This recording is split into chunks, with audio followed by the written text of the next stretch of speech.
and rock it from side to side. Slowly return to a comfortable seated position.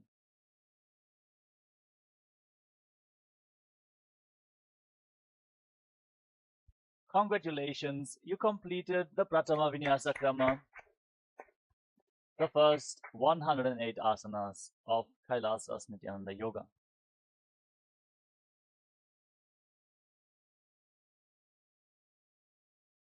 With this, let us now get ready to enter into the next asana of the Dvitiya Vinyasa Krama, which is Yathasana Nishthasana.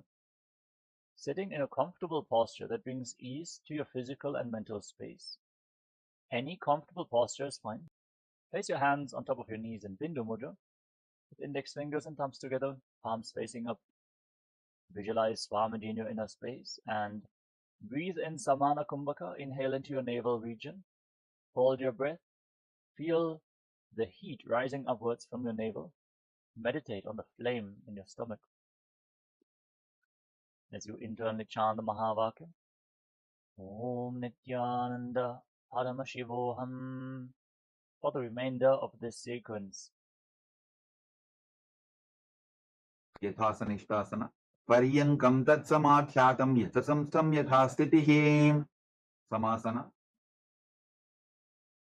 Now, sit in a cross-legged position and place your hands on the knees in Bindu Mudra with index fingers and thumbs together.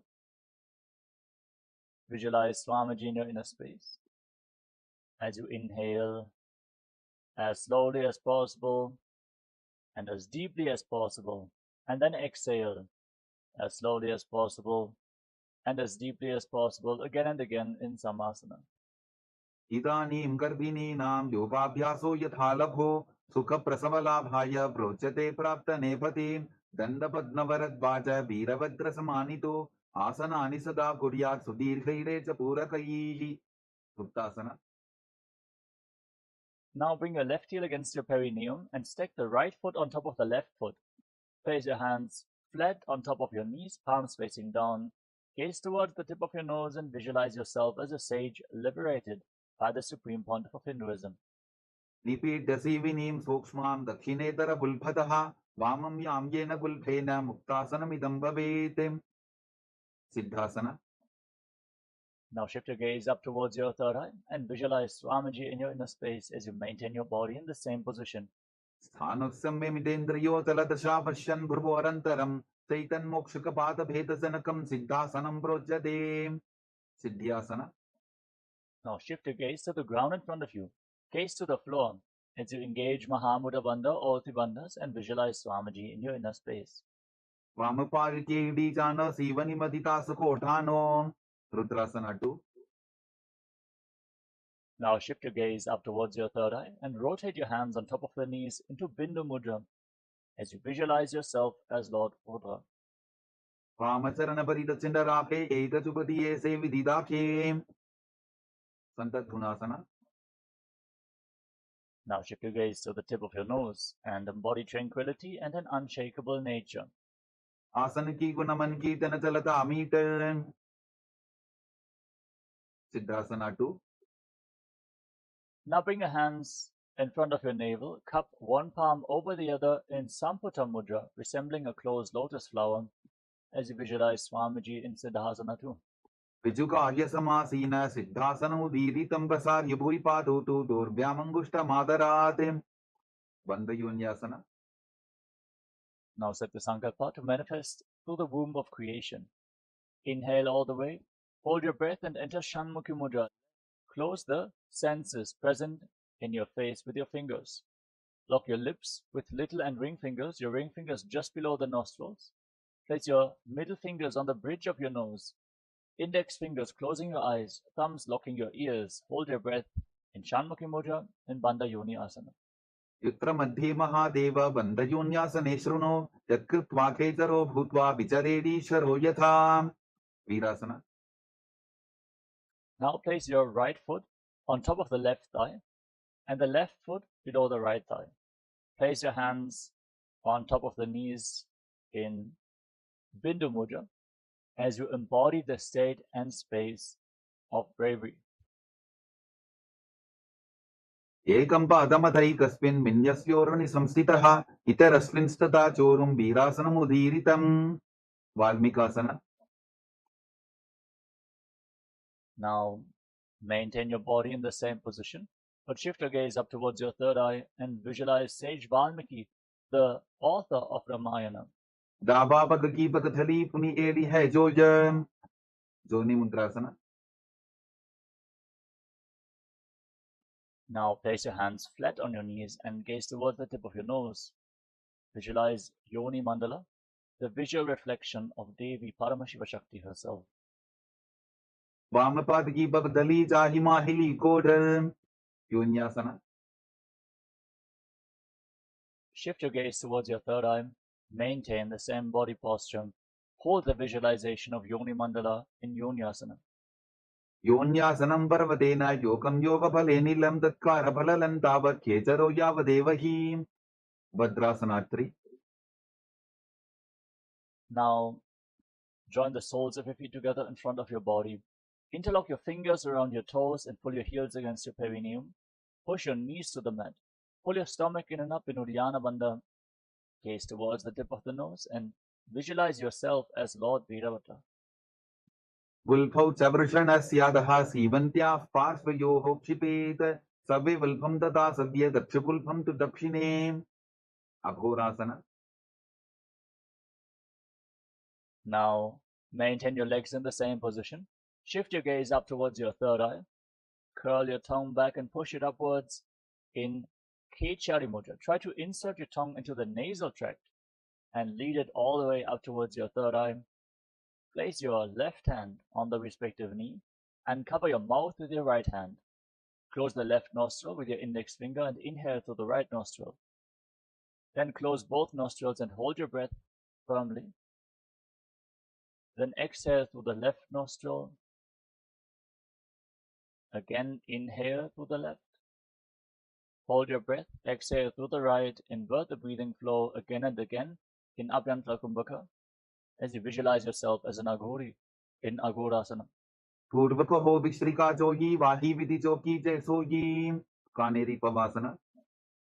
Now slightly extend your feet away from your body. Keep your toes together and heels apart as in Gvali Pavasana.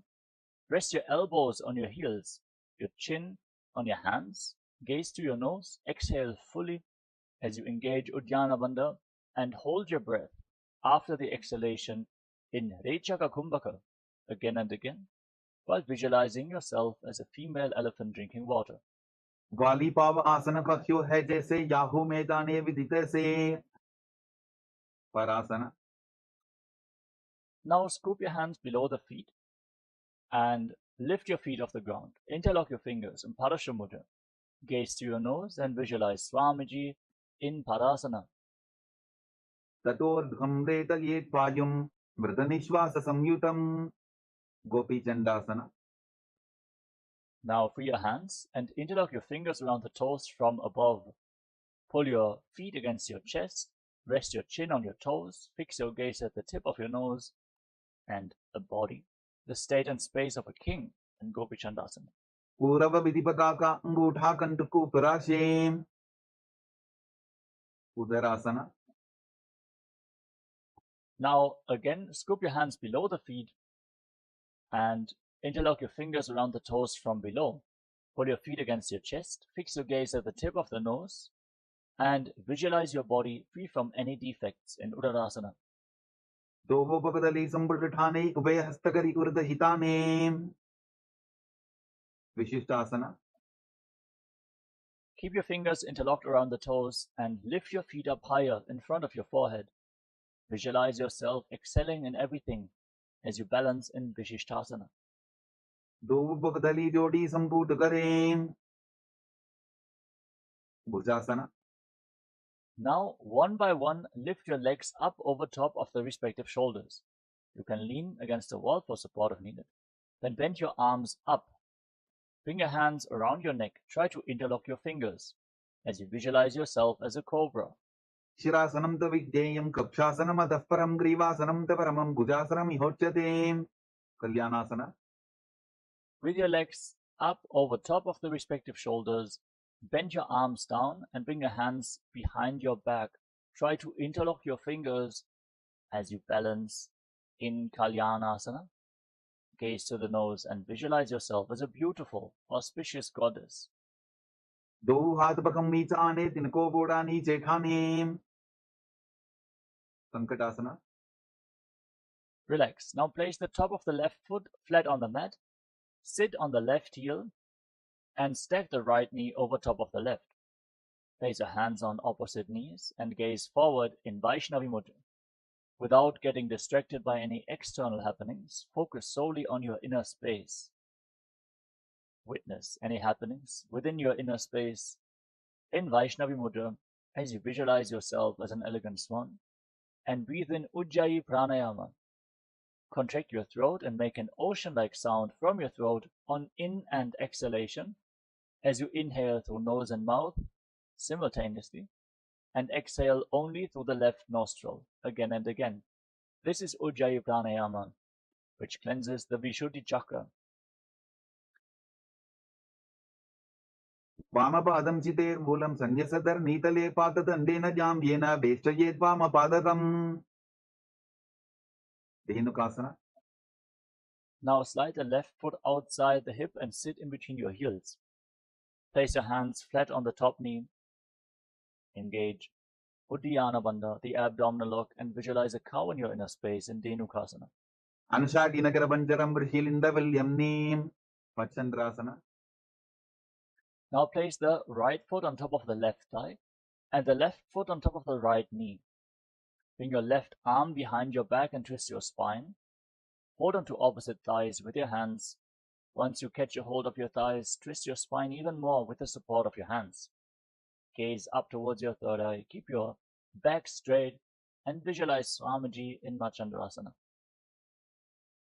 Vamatangaparidacharatane Vamahastapishti Sane. Machandrasana 2. Now untwist your spine, hold onto your big toes, and lean forward and down. Place your forehead on the ground as you visualize Swamiji in Machandrasana 2. Prasamaji Manatarna Jadoyi Vamaranga Kesoji. Guru Asana. Rise up and interlock your fingers. Place them on the top knee, the left knee, as you engage Mahamudra Bandha, root lock, abdominal lock, and throat lock. Visualize your Guru, Swamiji, in Guru Asana. Uramule Drapadasya Kanichika Pradesh Vulbham Samstapya. Sankatasana. Now place the top of the right foot flat on the mat and sit on the right heel. Stack your left knee over top of the right and place your hands on opposite knees. Gaze forward without being distracted by external happenings in Vaishnavi Mudra. Focus on your inner space as you visualize yourself as an elegant swan and Sankatasana on the other side. Vamapadam Chitermulam Sannyasadarnitale Patadandena Jamyena Veshtayet Vamapadakam. Dhenukasana. Now slide the right foot outside the hip. Sit in between the heels with your hands on the top knee. Engage Uddiyana Bandha and visualize a cow. Anushakinakarabanjaram Vrishilindavalyamnim. Machandrasana. Now move the left foot on top of the right thigh and place the right foot on top of the left knee. Then bring your right arm behind your back and twist your spine. Gaze up towards your third eye and visualize Swamiji in Machandrasana. Vamatangaparidacharatane Vamahastapishti Sane. Machandrasana 2. Now untwist your spine. Hold onto your big toes in Prana Mudra and lean forward and down. Place your forehead on the ground. Visualize Swamiji in your inner space in Machandrasana 2. Prasamaji Manatarna Jadoyi Vamaranga Kesoji. Guru Asana. Now rise up. Interlock your fingers and place them on the right knee, the top knee. As you engage Mahamudra Bandha, all three bandhas, visualize Swamiji, your Guru, in Guru Asana. Uramule Drapadasya Kanichika Pradesh Vulbham Samstapya. Pashvasana. Now place your feet flat on the ground in front of you, with your knees raised against your chest. Pull your knees close with both hands. curl your tongue back and push it upwards in Kechari Mudra. Intensely stretch the frenum, the tongue band below the tongue, to bring your tongue further backwards. Gaze up towards your third eye and visualize Swamiji in your inner space. पादतले भूमौ निधार्य काननयूर्षि निधार्य विपरीत हस्ताभ्याभू सहितदङ्गे निबध्य बोधशोकासना.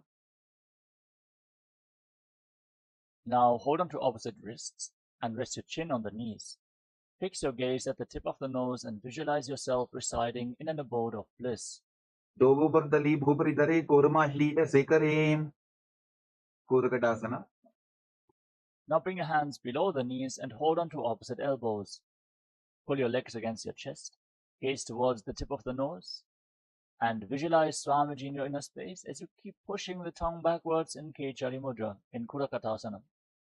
दो हाथ पग बाहर लियावे घोड़ा नीचे ले ठहरावे सुमति आसना.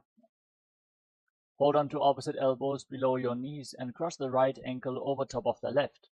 Keep your toes pointing upwards. Fix your gaze at the tip of your nose and visualize the great sage and Maharishi Sumati in Sumati Asana. मूलद्वारी धरती परिठाने डाबा पग परित चविधाने दंडासना. Now extend your legs forward and straight. Interlock your fingers and raise your arms up with the wrists pointing outwards. Engage Mahamudra Bandha or Tribandhas. Gaze towards the tip of the nose and push your tongue back and upwards in Kechari Mudra. Raising the tongue in this way, centering the prana at the tip of your tongue, makes your body lighter than space itself. इदानीं गर्भिणीनां योगाभ्यासो यथा लघु सुखप्रसवला भाग्य प्रोच्यते प्राक्त नेपथीम्. आरंभासना. Now lean forward and down and hold on to your big toes in Prana Mudra with index and middle fingers. Inhale through one nostril and exhale through the other alternatingly in Nadi Shodhana. Cleanse Ida and Pingala Nadis, the two main nadis along your spinal cord. Balance the prana within your body as you visualize Swamiji in Arambhasana.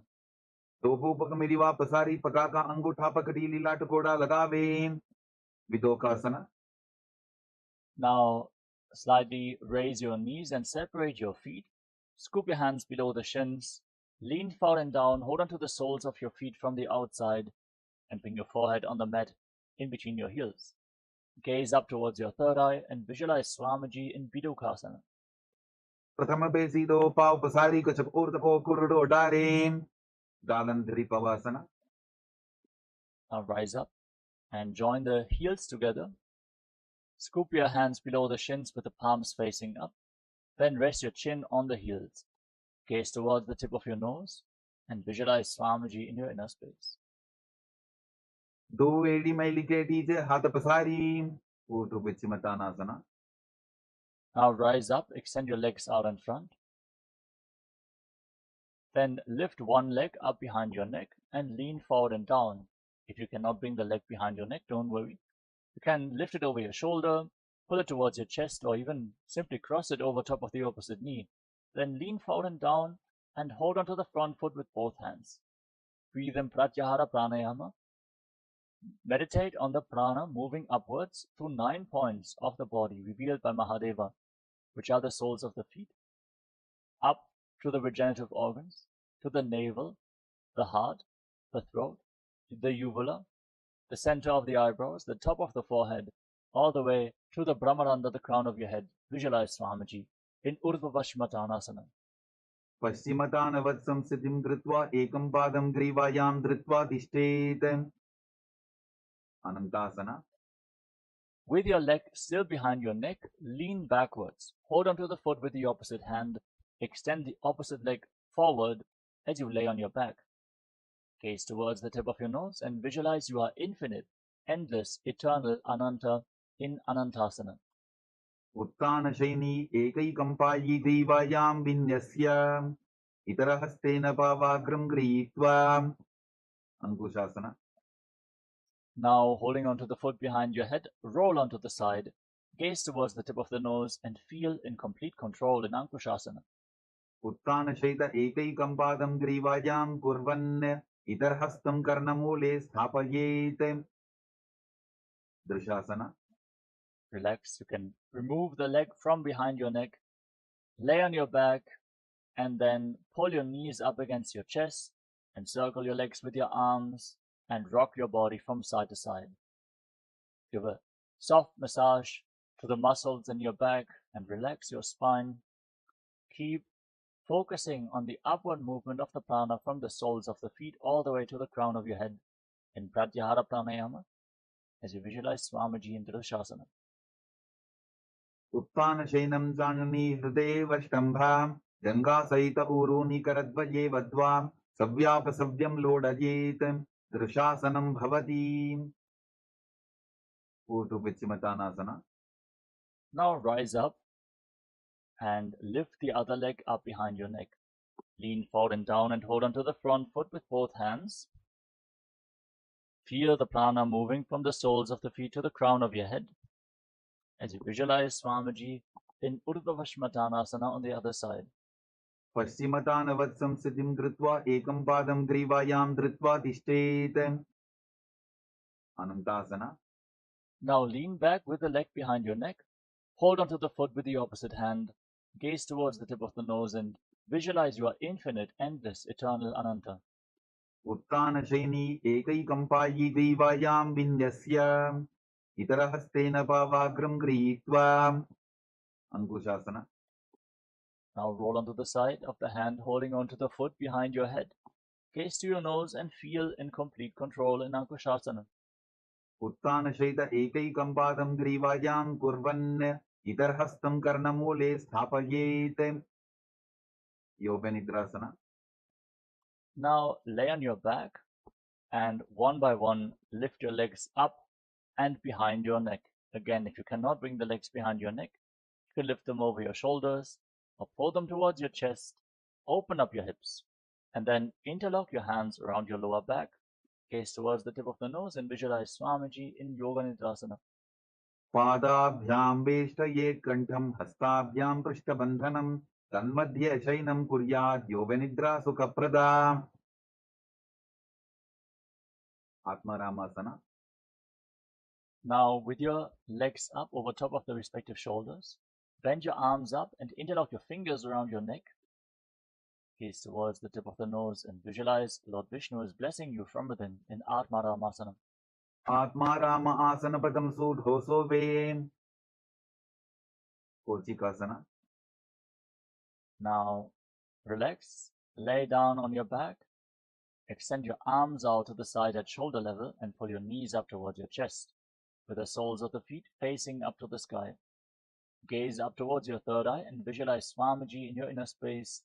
Feel the prana moving from the soles of the feet through the 9 points to the crown of your head in Kochikasana. दो हाथ सीधा सा करें, तिनसो उभे सपा करें. जठर परिवृत्ति. From this position, now drop the left knee to the side, bend, and extend the right leg straight. Feel the prana moving upwards. Bend both knees to the left. Twist your spine. Visualize Swamiji in your inner space. Extend your legs to the left. Hold onto the toes. Rotate your head away from the feet. Twist your spine even more. Now bring your knees back up towards your chest and drop the right knee to the side. Extend the left leg straight. Repeat all the 3 steps on the other side. Bend both knees to the right. Now extend your legs to the side. Hold onto the toes. Rotate your head away from the feet. Jatara Parivritti, 1, 2, and 3. परिवृत्ति कुक्षि भागे त्रिदाहि परिकीर्तितः बद्धपूर्णं सुप्तपूर्णं ऊर्ध्वपूर्णमथापि च. Dvandva Pithasana. Now place your feet flat on the mat with the knees raised. Hold on to your ankles, then push your hips off the ground. Lock your throat and hold your breath for a long time in Mocha Kumbhaka. Push the prana into the Sushumna Nadi. Feel the prana heavy like liquid mercury being pushed into the Sushumna Nadi by the force of your breath. In Mocha Kumbhaka, Gaze towards the tip of the nose and visualize yourself as sturdy as a bridge in Dviparapitam. प्रतिक्रियायुतं द्वन्द्वपीठः सर्वबलप्रदं गर्भिणीनां दुर्बलानाम् इति कार्गीजगादनून् पर्यङ्कासना. Now bring your arms up over top of the respective shoulders. Place your palms flat on the ground with your fingers pointing towards your feet, and push your hands into the ground. Lift your entire body up and walk your hands and feet closer together to raise your hips even more. Breathe calmly through your nose in Sahaja Kumbhaka. Lead the prana along your spine as you visualize yourself as sturdy as stone furniture in Paryankasana. उत्तानशयनमस्ततलाभ्यां भूमिं अष्टभ्यां पादतलाभ्यां भूमिं धृत्वा शोत्तानासना. Relax. Lay down on your back. Pull your knees up towards your chest. Place your hands on the respective shoulders. And then move your hips in a circular motion. Visualize yourself as a dog, playfully rolling around on your back in Shvottanasana. शववत् शरीरं संस्थाप्य जानुनी सम्मील्य नाभुवानी च हस्ताभ्यां कन्दरां बद्ध्वा भ्रामयेत् श्वोत्तनं भवति. विपरीतकरणी. As you lay on your back, extend your legs up and kick your hips off the ground. With your palms flat on the mat for support, point your toes up to the sky. And then move your legs in a circular motion. Visualize Swamiji in your inner space in Viparita Karani. भूतले सशिरोर्दत्त्वा फेनके चरणद्वयं विपरीतकृती चैषा सर्वतन्त्रेषु गोपिता. विपरीतकरणी तु. Now stop the movement of your legs, point the toes to the sky and visualize Swamiji in your inner space. Karni विपरीताख्या सर्वाभिव्याधिनाशिनी नित्यमभ्यासयुक्तस्य जाठराग्निविवर्धनीं. लाङ्गलासना. Now drop your feet down over top of your head. Touch the toes to the ground and interlock your hands behind your back as you visualize yourself as a plow in Langalasana. नरकासने स्थित्वा नासिकाप्रदेशे भूमौ पादपृष्ठे स्थाप्य हस्तद्वयं सम्मील्य लम्बीकुर्यात् ग्रीवाप्रदेशेन भूमिं कर्षयेत्. लाङ्गलासनं भवति. शयितपश्चिमतानासना. Now hold on to your feet over top of your head and visualize Paramashiva in your inner space. Internally chant the Mahavakya. Om Nithyananda Paramashivoham. In one of the 84 asanas revealed directly by Lord Paramashiva himself, Shaita Paschimottanasana. स्थानं शयित्वा कुर्वीत शयितपश्चिमतानकम्. सुप्तकोणासना. Holding onto the feet over top of your head. Separate your legs wide apart. Keep your toes on the ground, your hips above the shoulder level for balance as you visualize Swamiji in Supta Konasana. परिवृत्तिकुक्षिभागे त्रिदाहि परिकीर्तितः बद्धकोणं सुप्तकोणम् ऊर्ध्वकोणमथापि च. Chakrasana. Join your feet back together. Hold onto your ankles and then roll onto your back, keeping your arms and legs straight. Visualize yourself as a wheel, a chakra, in Chakrasana. शवासनस्तद्वो पादो कुर्यान्मस्तकतः परो युक्रमेण ततः शीघ्रमेतत् सर्वस्य साधनम्. सुप्तप्रसरितपादाङ्गुष्ठासना. As you lay on your back, extend your legs up vertically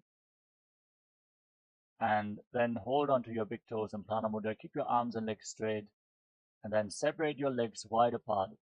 Visualize Swamiji in your inner space and breathe in Ujjayi Pranayama.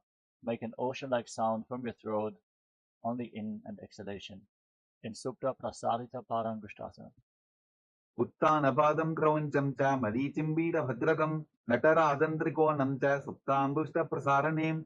सुप्तपादाङ्गुष्ठासना. Now join your feet back together over top of your body. hold on to the big toes. Keep your arms and legs straight and visualize Swamiji in your inner space. उत्तानपादं क्रौन्त्यं च हरीचिं वीरभद्रकं नटराजं त्रिकोणं च सप्ताङ्गुष्ठप्रसारणे मत्स्यासना. Now cross your legs into Padmasana. Bring your knees to the ground and hold on to opposite elbows over top of your head. Gaze towards the tip of the nose and visualize Matsya, the fish avatar of Lord Vishnu. उक्तपद्मासनं कृत्वा उत्तानशयनं चरेत् कूर्पराभ्यां शिरो वेष्ट्या मत्स्यासनं तु रोगः. परशुरामासना. Now place the back of the right hand on top of the left palm over your head. Gaze towards the tip of the nose and visualize Lord Rama in your inner space. प्रथमकरे पद्मासन आचे सूधौ सोवे भूपरिपाचे. सर्वांगासना.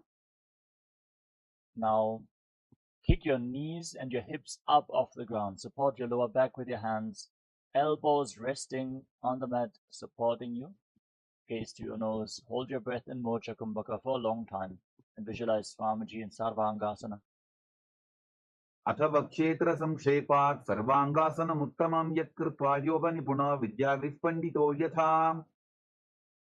वृश्चिकासना.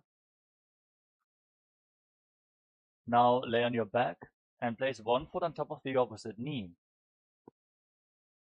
Pull your knees against your chest. By the strength of your core, extend your arms up over top of your head and hook your fingers forward like the stinger of a scorpion. As you gaze to your third eye, hold your breath in Mocha Kumbhaka. In Vrishchikasana, the scorpion pose. प्रथमशयनसूतौ शीशिके सन्ति सुदाखे. वृश्चिकासना. Now exchange the position of your feet.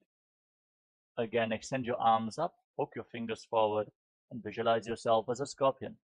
प्रथमशयनसूतौ शीशिके सन्ति सुदाखे. वृषभादक्षेपासना.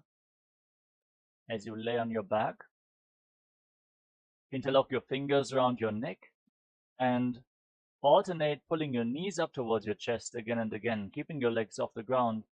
Visualize Swamiji and breathe calmly in Sahadra Kumbhaka in Vrishabhadakshepasana. उत्तानशयनं कृत्वा अङ्गुलिभ्यैकन्दरां बद्ध्वा पूर्वपरौ मिलित्वा नितम्बेन भूमिं स्पृष्ट्वा. मारोत्तनासना.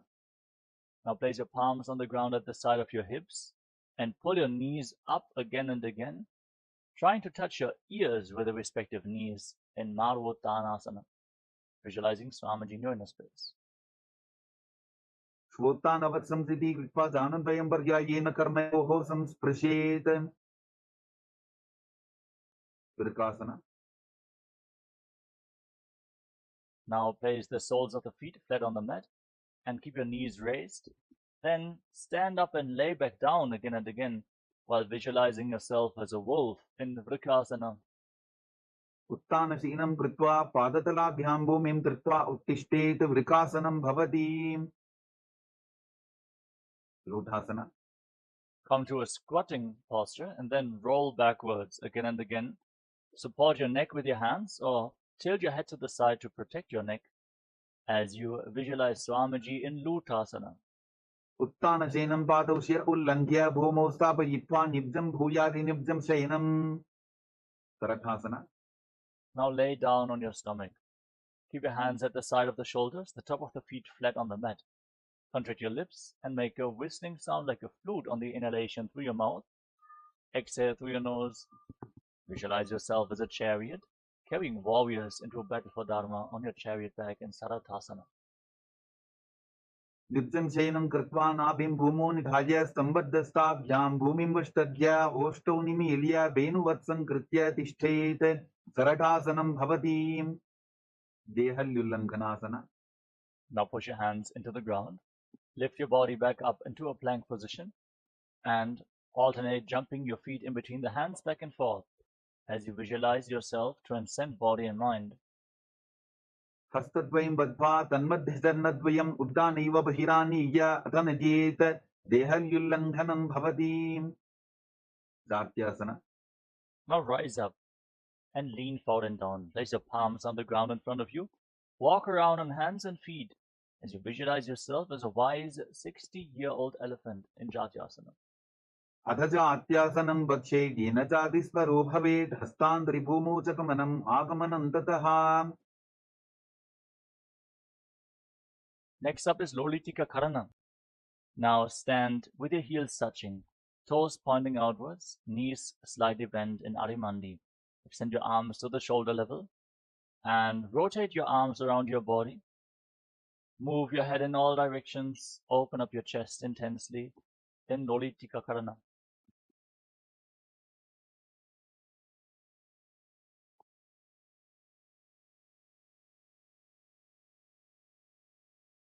सर्पासना.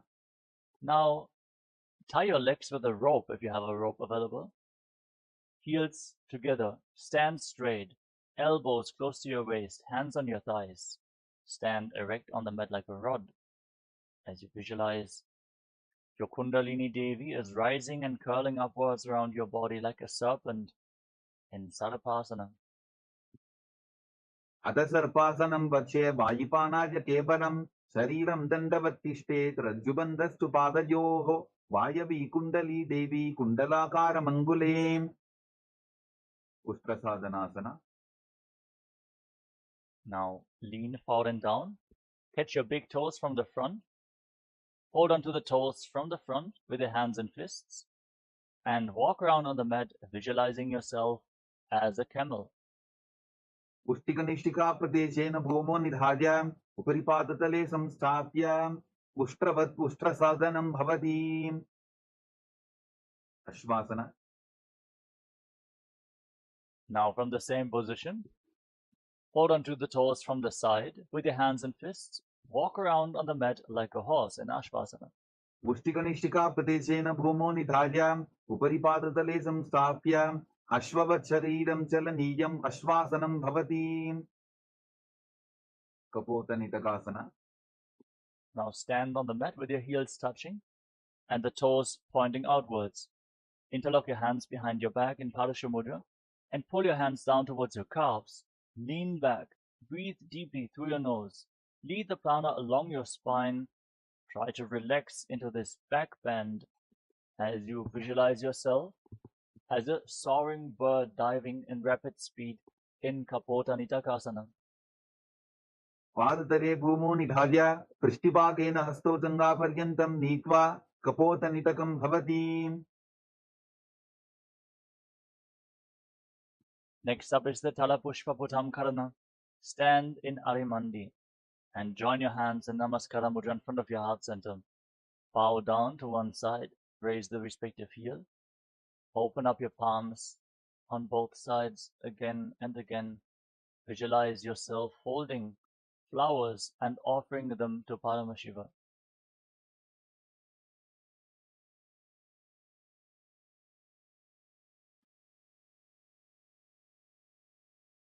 खड्गासना. As you stand on the mat, gaze to your nose and visualize yourself as a rhinoceros. Then lay down on your stomach, jump your feet back up towards your hands and stand with your hands slightly extended away from the body in Namaskara Mudra, resembling the horn of the rhinoceros. लुचसरतमासनं कृत्वा पादतलाभ्यां भूमिं वष्टभ्य उत्तिष्ठेत् खड्गासनं भवति. उत्थानोत्थानम्. Now hold on to weights if you want to intensify this asana. Then sit down and stand back up or squat down as low as possible again and again. Gaze to your nose and visualize Swamiji in your inner space. पुनः पुनः उत्थातव्यम् असितव्यम् इति उत्थानोत्थानं भवति. कुशलासना. Now raise your arms up over top of your head and jump repeatedly while visualizing yourself as a mace. सरलं स्थित्वा ऊर्ध्वं बाहु नयेत् वारं वारम् उड्डानं कृत्वा नद्येत् कुशलासनं भवति. विच्छेदकआसना. Now hold on to one foot with both hands, pull it up towards your chest, sit down and stand back up on the opposite leg, alternating on both sides. Gaze to the tip of the nose and visualize Swamiji in your inner space.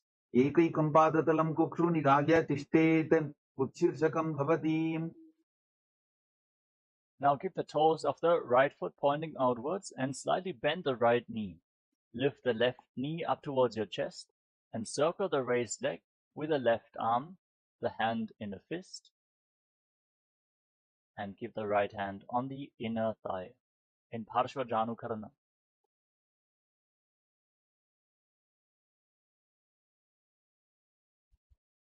Dandavasana. Now extend the left leg forward. Extend your arms, holding onto weights. Sit down and stand back up as you visualize yourself dancing as Lord Shiva in Dandavasana. Ekena padena sthatavyan Dandavasanam bhavati. Brahmanasana. Now bring the left foot towards the inner right thigh.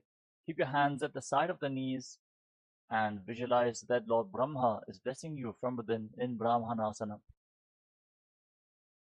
Brahmanasana yatkritva brahmano bhavet ekapadamaro dattva tishtet dandavritarbuvi. Karvasana 3. Now bring the left leg over and around the right knee. Tuck the toes behind the calf. Bring the left arm below the right and join your hands in Namaskara Mudra as you visualize yourself as Lord Garuda. Uttana kurma pitham cha saimhaskarudamev cha patajanam gomukham cha bharatvasan trivikramam. Ekapadasana. Now place the left foot on top of the right thigh and hold onto the respective knees with your hands. Slightly squat down to hold onto the knees and visualize Swamiji in your inner space in Ekapadasana. Dakshan drimbama padasya dangopari nidhayita. Dhruvasana. Now hold onto the big toe of the left foot in Prana Mudra and extend the leg out to the side. As you rotate quickly on the standing leg, visualize yourself as the North Pole Star in Dhruvasana. Ekena hastena dandarupasya ekasya padasya brahm dhritva itarpadatalam bhumo nidhalya tvaraya brahmanam kartavyam dhruvasanam bhavati. Trivikramasana. Now lift the left leg up and behind your neck. If you cannot bring the leg behind your neck, you can lift it over your shoulder, pull it towards your chest, cross it over the opposite knee, then stand up, sit down, and stand back up, performing the 3 steps of Lord Vishnu. Visualizing Lord Vishnu is blessing you from within. Drivayam padam samstapya sadhavyam uttadavyam trivikramasanam bhavati.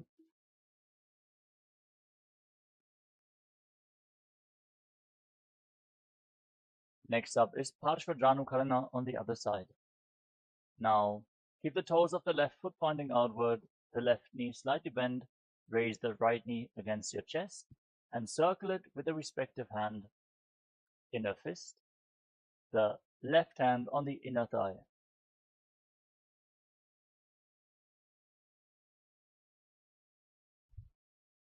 Dandavasana. Now, extend your right leg and your arms forward. Hold on to weights to intensify this asana. Sit down and stand back up on one leg, visualizing yourself fiercely dancing as Lord Shiva in Dandavasana. Ekena padena sthatavyan Dandavasanam bhavati. Brahmanasana. Now bring the right foot towards the inner left thigh. Keep your hands at the side of the knees and visualize Lord Brahma is blessing you in Brahmanasana. Brahmanasana yatkritva brahmano bhavet ekapadamaro dattva tishtet dandavritarbuvi. Karvasana 3. Now bring the right leg over and around the left knee. Tuck the toes behind the opposite calf. Bring the right arm below the left and join your hands in Namaskara Mudra. Visualize yourself with big wings on your back as Lord Garuda in Garudasana 3. Uttana kurma pitham cha saimhaskarudamev cha patajanam gomukham cha bharatvasan trivikramam. Ekapadasana. Now lift the right foot on top of the left thigh. Slightly squat down and hold on to the respective knees with your hands. Hold this position as you visualize Swamiji in your inner space. Dakshan drimbama padasya dangopari nidhayita. Dhruvasana. Now hold on to the right big toe. Extend the leg out to the side and visualize yourself as the North Pole Star as you start rotating quickly on the standing leg in Dhruvasana. Ekena hastena dandarupasya ekasya padasya brahm dhritva itarpadatalam bhumo nidhalya त्वरया भ्रमणं कर्तव्यं ध्रुवासनं भवति त्रिविक्रमासना. Now lift the right leg up behind your neck. Stand tall, sit down, stand back up. You can use the support of some solid furniture as you sit down and stand back up, visualizing Lord Vishnu is blessing you from within. ग्रीवायां पादं संस्थाप्य स्थातव्यम् उत्थातव्यं त्रिविक्रमासनं भवति.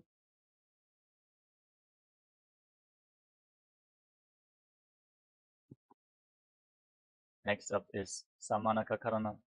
Stand with your heels touching, toes pointing outwards, hands slightly extended away from your body, fingers pointing one by one. Breathe calmly and relax in this natural posture as you get ready for the final 100 asanas of this sequence. Starting off with Gorak Anjali Asana. Now separate your feet and squat down. Bring your arms from the outside in between the legs. Interlock your fingers. Touch your hands against your navel in Parashu Mudra. Visualize the great sage Goraknatha, the founder of the Natha Yoga Hindu Sampradaya, who also introduced using weights as part of the asana practice. Breathe in Jiva Chala Kumbhaka. Inhale fully and hold your breath. Move the retained prana throughout your body by the force of your will alone, upwards, downwards, through your limbs, arms and legs, freely just by the force of your will. Master the movement of the prana within your body as you enter Gorak Anjali Asana. गोरखंजलि आसना. प्रथम ही वो हो ये बाहुरी नीचोपनिभो वे. कांच्यासना. With your feet separate, interlock your hands behind your back in Parashu Mudra in the squatting position. Visualize Swamiji in Kanchi Asana. ऊरुमध्यात् हस्तौ निवेश्य नितम्बं कृत्वा पादतलाभ्यां भूमिम् अष्टभ्याम्. भैरवासना. Bring your feet together, your heels close to your body. Interlock your hands around your lower back. Squat down all the way and gaze towards your navel as you visualize Bhagavan Kala Bhairava, the Lord of Time in Bhairavasana. दो बक की तलिया की माहिली को और मिलाई बना बानियों कर मोड़ वैसे. वराहासना. Now keep your heels together, separate your toes, and squat down all the way. Join your palms behind your head with the fingers pointing downwards in Anjali Mudra. Keep your elbows raised like the tusks of a boar as you gaze towards the tip of the nose and visualize yourself as a boar, one of the 10 incarnations of Mahavishnu in Varahasana. आगसली की माहिली कोरी मिलाई बना बानियों कर वैसे. प्रदीपासना. Now hold onto your big toes in Prana Mudra and raise your hips to the same level as your knees as you visualize Swamiji in your inner space. पार्श्वद्वय सम्मील्य स्थित्वा नितम्बं दानप्रदेश आनीय तिष्ठेत् त्रिपीठासनं भवति. Bakasana. Now place your palms on the ground in front of you. Bring your knees onto your arms towards your armpits. Raise your hips, lift your feet off the ground. Visualize yourself as a crow in Bakasana. हस्ताभ्यामौ निमवष्टभ्य जानुद्वयन्नाभौ सम्मील्य. तुष्टांग कपाल्यासना. With your hands flat on the ground, place your head on the mat. Form a triangle between your head and your hands. Keep your hips above the shoulders. And extend your legs up into a headstand. Then cross your legs into Padmasana. Gaze towards the tip of the nose and visualize Swamiji in your inner space in Sushtanga Kapalyasana as you continuously breathe in Jiva Chala Kumbhaka, moving the retained prana throughout your body by the force of your will. आसन पोगुण कपार आछो होगी. उत्तासना. Now lower your legs down, come to a kneeling position. With the top of the feet flat on the mat, sit in between your heels. Place your hands on the knees, gaze towards the tip of your nose, and internally chant the Mahavakya. Om Nithyananda Paramashivoham. As you visualize that you are sitting in the secret seat with Paramashiva and Guru in Guptasana. Jano Gorantare Pado Kritva Pado the Gopajete. Vrikshasana 2. Now place your hands on the ground in front of you. Raise your hips, walk your feet forward, and kick your legs up into a handstand. Everyone should perform this asana to purify all the 7 chakras. As you visualize yourself as a tree with deep roots growing into the ground in Vrikshasana 2. Sattachakrakshalanaya Vrikshasana Visheshakan Janan Indriyadadadhya Konabhedan Samadhyasetem. Shibhuasana. From the handstand, bring your hands and feet closer together if you can. Gaze towards your third eye and visualize Tejas. Shining light is flowing towards your third eye, rejuvenating your body, bringing divine radiance to your being. Dogo Baba Jodi Mahi Kulkamilaye. Madhyasana 2. Now, with your hands flat on the ground, shoulder width apart, step your feet back into a plank position. Then lower your chest down to the mat and push yourself back up again and again while visualizing yourself as a fish. Nityam Shenam Kurparo Pasha Bhavaya Murta Vritya Hastatalabhyam Bhumim Vashtabhya Varam Varam Uddanam Kuryata Mathyasanam Bhavati. Sarpasana 2. Now lay down on your stomach and keep your hands on your hips.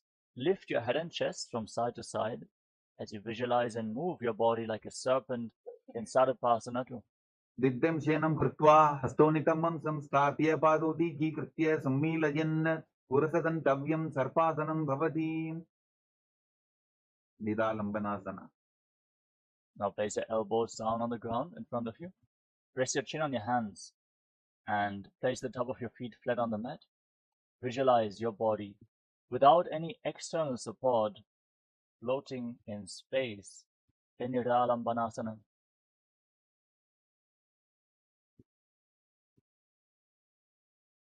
Karabhyam Bangasam Kritva Tishtet Kurpara Yasudi Mukhamunnamanutchayi Niralambana Masanam Niralambana Yogisyan Niralambana Masanam Niralambana Dhyanan Niralambana Masanam. Satrasana. Now place your palms on the ground in front of you. Bend your knees, raise your feet, then straighten your arms, bring your upper back and feet close together. Try to touch your feet against your upper back as you visualize yourself as an umbrella protecting your Guru from the sun rays. Ardhyasanur Stitva Astadaladhyam Bhumimashtabhya Unnajati Satrasanam Bhavati. Vedrasana. Now come to a kneeling position. Sit on your heels with the top of the feet flat on the mat. Extend your arms out in front. Place your palms and your forehead down on the ground. Gaze towards the tip of the nose as you visualize yourself as Vajra, the weapon of Indra, symbolizing your indestructibility in Vajrasana. Idani Imgarbini Nam Yogabhyasu Yathalahu Sudha Prasavala Bhaya Prutsate Prakta Nepati Dandabadda Bharat Bhajay Veeravadra Samanito Asana Anisada Pudya Sudirghaire Purapayihi.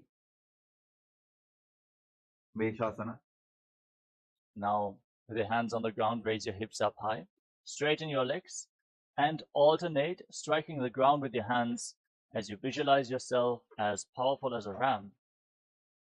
Gudasana Samsito Ekam Bahum Bhomo Taladyete Veshasanam Bhavati. Ajasana. With your hands on the ground, kick your legs up into a handstand and lower your face down towards the mat as you visualize yourself as unborn, existing for all eternity. Gudasana Samsito Bhadate Mantrale Kritya Vastakena Bhumim Sprashyete. Dhanantarasana. Now come to a kneeling position. Sit on your heels, hold on to your big toes with your hands and pull your feet up towards your perineum. Then place your hands on the respective knees, gaze towards the tip of the nose, visualize Swamiji in your inner space and breathe calmly in Ujjayi Pranayama, making an ocean-like sound from your throat in Dhanantarasana. Purava Vidhi Parihatavki Kakasicho Panasharamodi Pataki Anguli Agrimed Lagave. Angamurtanam. Now interlock your fingers in front. Move your arms up, down, left, right, in all directions. Give massage to various different joints and muscles of your body.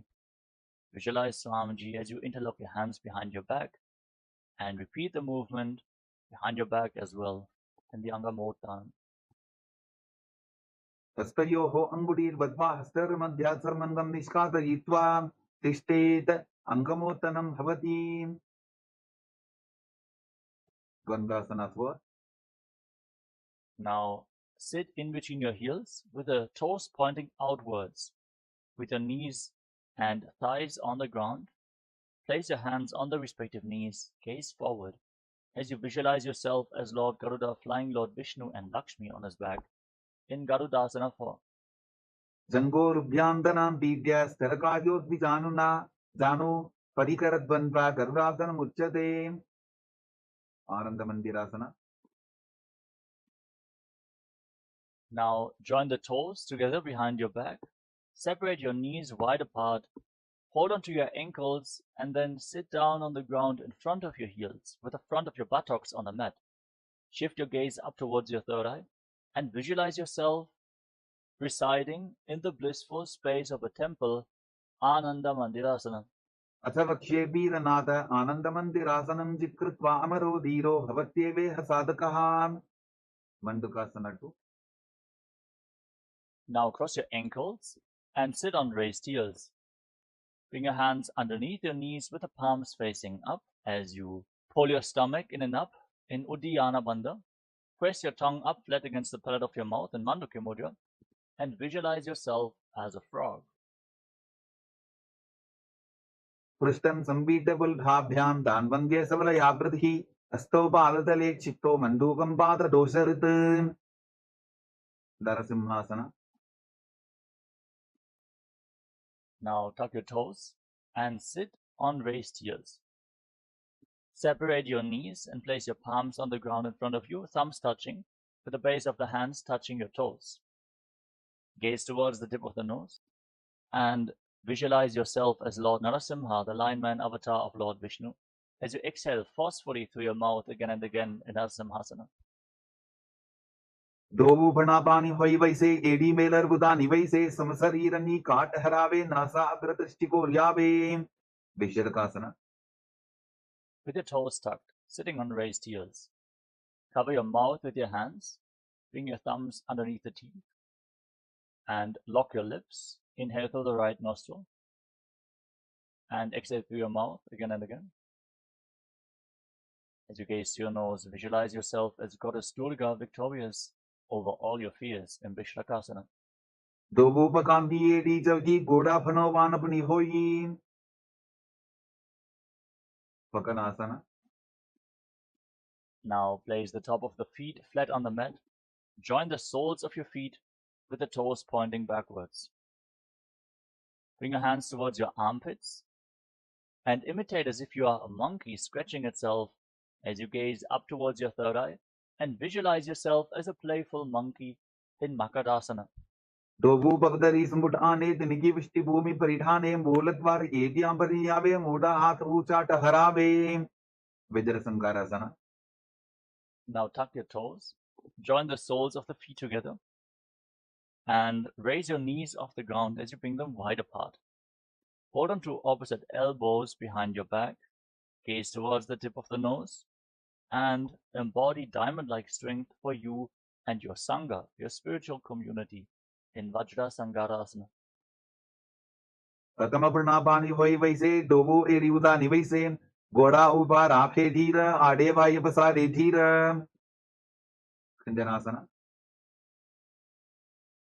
Now drop your knees to the ground, slightly separate. Cross your feet and sit on the raised heel.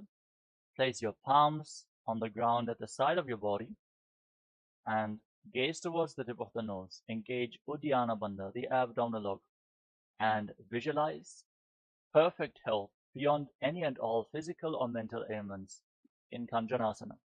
खंजनासनमा वक्षे यत्कृत्वा सुस्थिरो भवेत् पृष्ठे पादद्वयं बद्ध्वा हस्तो भूमौ प्रधारयेत्. Kurmasana. Now Maintain the same position. Place your hands on the respective knees and make your upper back and neck stiff like the shell of a turtle, with a stable body and mind to live for centuries, as you gaze to your nose in Kurmasana, another term, the turtle pose. Ulpau Sevarshandasyaho Vikramena Samahito Trajikaya Shiro Grivam Kurmasanamiti Yogasana. Now, maintain the same position and relax your upper back and neck. Gaze to your nose and visualize Swamiji in your inner space. Kudam Diyamyaval Bhavyam Vikramena Samahitaha Yogasanam Bhaveti Etaditiyova Vidovituhu Vidovasana. Now stand on your knees and cross your feet behind your back. Bring your toes near opposite knees. Hold onto your calves, palms facing back, fingers in between thighs and calves, and the thumbs outside your legs. Lift your head and gaze towards your third eye as you visualize a space of eternal oneness, Advaita, with your Guru Swamiji in Vijogasana. Goda Vamo Bohoji Goda Arara Chetoji Tachipad Ki Pani Rahave Pano Vamo Goda Rigilave Kushtrasana 2. Now place the top of your feet flat on the mat. Stand on your knees. Then lean backwards, hold onto your heels, push your hips forward, tilt your head back, and visualize yourself as a camel. Intensely bend your back in Ushtrasana 2. Merudandagranthi Dadya Sandhimadai Shupumar Kapoto Ostrasana Bhyasa Kudyanmita Hitasana Ditiyasana. Now join the feet together, sit on your heels, hold onto the soles of the feet and lean back. Place your elbows and the back of your head on the ground as you gaze towards the tip of the nose and visualize yourself as a lotus blooming. Dobu Edi Sambudatare Sole Mulat Bari Dhare Phana Bani over Hoye Paise Bahuri Pishti Dishikare do Aise Viradasana.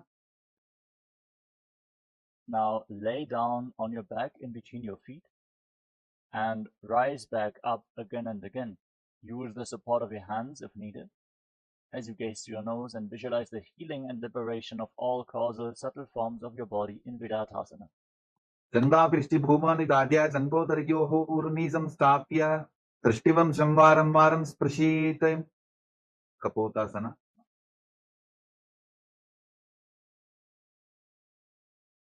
Now sit on your heels and lean backwards. Bring your arms up over top of the respective shoulders. Hold on to your heels and try to bring your head in between your heels as you visualize yourself as a beautiful dove in Kapotasana.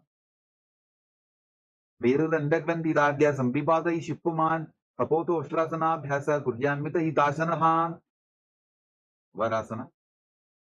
Now rise back up onto your knees.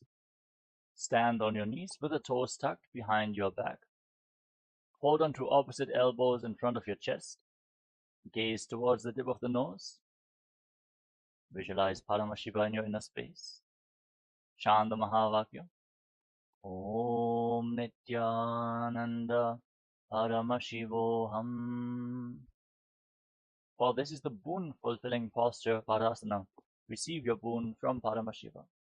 Januni Bhumo Samstapya Hastabhyam Bahu Parasparam Dhritva Satam Tishtet Varasanam Bhavati Varahasana 2. Now, keep your toes tucked, sit on raised heels, then place your forearms on the ground, place your head on the mat and support it with your hands. Visualize yourself as Varaha, the boar avatar of Lord Vishnu in Varahasana 2. Suryan Chandram Vedanani Asanani Nikatyante Purparo Bhumastapayitva Janubhyam Avlimam Ishtadya Hastomastake Samstapya Pashin Nitambe Samstapya Tishtet Varahasanam Bhavati Dasana. Now with your forearms on the ground, elbows shoulder width apart, interlock your fingers and get ready for another inverted posture. Place your head on the ground, support it with your hands, raise your hips up high, and then raise your legs up straight into a headstand. Gaze towards the tip of the nose and breathe calmly in Sahaja Kumbhaka as you visualize yourself as a lob tree in Mundasana. अथो मन्दासनं वक्षे सर्वेषां प्राणिनां सुखम् ऊर्ध्वमार्गे पदे दत्त्वा धारयेन्मारुतं सिद्धिः अन्धासना. Gently lower your legs down. Come to a kneeling position. Top of the feet flat on the mat. Sit on your heels, then separate your knees. Hold onto your head as you lean forward and down and bring your head in between the knees. Elbows outside the legs. Inhale through your nostrils and exhale through your mouth as you gaze to your nose. And visualize Swamiji in Andhasana. कतमवगदली स्मृतहरावे कोरमाहली उभे मिलावे अनापानी Booker होई बैसे डोबु एरी उदानी बैसे विपरीत चलमासना. Now lay down on your stomach and extend your arms out in front. Lift your arms, your chest, and your legs off the ground and hold while visualizing yourself as a locust in Viparita Shalabhasana. शलभासन भेदाश्च नटभेरुंद नामके गंधभेरुंद सहिते शीर्षदंडासनं तथा कपालासना. Now place your hands on the ground next to your hips. Place your forehead on the ground and lift your legs off the ground without raising your chest off the mat. Visualize yourself as a skull representing the mind with purified thoughts and the strong will to attain enlightenment in Kapalasana, the skull pose. कपालं होमौ निधाय ऊर्ध्वं पादौ नयेत् कपालासनं भवति. आकाशकपोटासना.